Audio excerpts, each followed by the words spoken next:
जाते हैं, लेकिन हकीकत में हम कब्र अनवर की ज़ियारत के लिए जाते हैं। यही हमारा अकीदा है, क्योंकि हजूर का फरमान, जिसने मेरी कब्र की ज़ियारत की मेरी वफ़ात के बाद, गोया उसने मुझे ऐसे ही देखा जिस तरह ज़िंदगी में मेरे देखने वालों ने मुझे देखा है। इसलिए कब्र अनवर की ज़ियारत ऐसे ही है जैसे चेहरा मुस्तफ़ा की ज़ियारत है। इसलिए हजूर आज लोग हज के लिए जाते हैं, उम्रे के लिए जाते हैं, उन्हें गलत गाइड किया जाता है कि कब्र की ज़ियारत करना माज़अल्लाह शिरक है, मस्जिद नबी की ज़ियारत करो, उसका इरादा करो। हम ये नहीं कहते कि मस्जिद नबी का इरादा नहीं करना चाहिए, लेकिन हजूर का फरमान ज़रा पढ़ते जाइए। हजूर का फरमान है, मन हज्जा वलम यज़ुरनी फ़क़द शफ़ात कद जफ़ानी। जिस बंदे ने हज किया और मेरी कब्र पे ना आया, उस बंदे ने मुझ पे जुल्म किया है। फिर उम्मती भला कोई ऐसे कर सकता है कि हज करे लाखों रुपए लगा के, लेकिन कब्र अनवर की ज़ियारत के लिए ना जाए, हजूर के रोज़े की ज़ियारत के लिए ना जाए।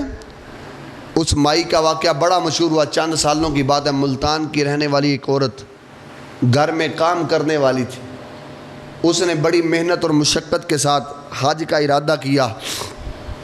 4-5 लाख रुपया लगा के वो हज पे चली गई, जोड़ती गई, उम्र गुजर गई, पैसे जोड़ते हुए हज पे चली गई।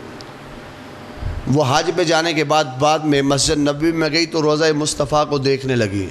जब हजूर के रोज़े को पर जब बंदा की नज़र पड़ती है ना, तो ठंडक इतनी ज़्यादा महसूस होती है कि बंदे का जी करता है बस देखता रहूँ, बस देखता ही रहूँ। वो माई हजूर के रोज़े को देख रही है। वहाँ पर जो लोग हैं बदअकीदा, वो जो भी हजूर के रोज़े की तरफ देखता है ना, तो उसका चेहरा फेर देते हैं। वो कहते हैं इस तरफ ना देखो, खाना काबा की तरफ जो है वो नियत करो, उधर चेहरा करो, उधर दवा मांगो।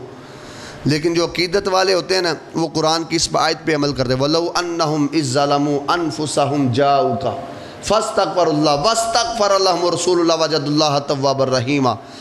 ए महबूब, अगर कोई आपका उम्मती गुनाह कर बैठे, गुनाह के बाद मेरी नहीं तेरी बारगाह में आए, ये अल्लाह कह रहा है। हम कहते हैं अल्लाह की बारगाह में जाओ, अल्लाह कहता है मुस्तफ़ा की बारगाह में जाओ। इसलिए तो अल्लाह ने हज़रत ने कहा, अब्बा खुदा खुदा का यही है दर, नहीं कोई और मफर मकर, जो वहाँ पे हो यहीं आके हो, जो यहाँ नहीं तो वहाँ नहीं। और इसलिए हमने कभी न कतरे पे गौर किया न दरिया देखा, जिस जगह तेरी झलक पाई वहीं डूब गए। ये ईमान है। यहाँ तक कि वो औरत चेहरा रोज़ा रसूल को देखती जा रही है, वो उस अंधे ने उसका चेहरा फेर दिया, तो वो औरत उसे कहती है पंजाबी, तू मेरा चेहरा क्यों फेर रहा है? वो कहता इसकी तरफ नियत करो, इसको क्यों देख रही हूँ? उस औरत ने पंजाबी में जवाब देते हुए कहा, मैं 4 लाख तेरी भैड़ी बूथी वेखण वास्ते नहीं लाया, मैं रोज़ा रसूल वेखण वास्ते लाया। ये ईमान है, ये अकीदत है।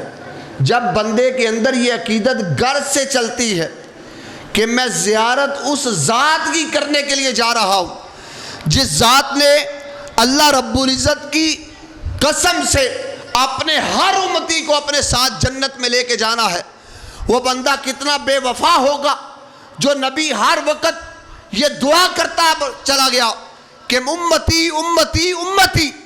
जब वही उम्मती रोज़ा रसूल पे जाता है तो कब्र की ज़ियारत के लिए नहीं, वहाँ पर मस्जिद की ज़ियारत के लिए जाए।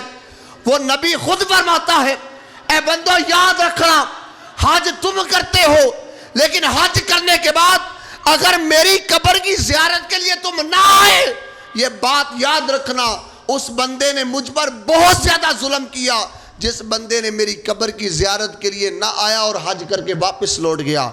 इसका मतलब है बंदे का हज तब कबूल होता है जब बंदा हज करने के बाद रोज़े रसूल की ज़ियारत के लिए चलता है। और इसलिए हजूर का भी फरमान है, वमा हज करो, अल्लाह एक हज का सवाब अता करता है, हज करने के बाद मेरी कब्र की ज़ियारत करो, अल्लाह 2 हज्जों का सवाब अता फरमाएगा। मेरी मस्जिद में नमाज पढ़ो, अल्लाह हर नमाज में हज का सवाब अता फरमाएगा। इतनी बड़ी आफर कायनात में किसी जगह पर नहीं है जो आफर ज़ाते मुस्तफ़ा की जगह पर है।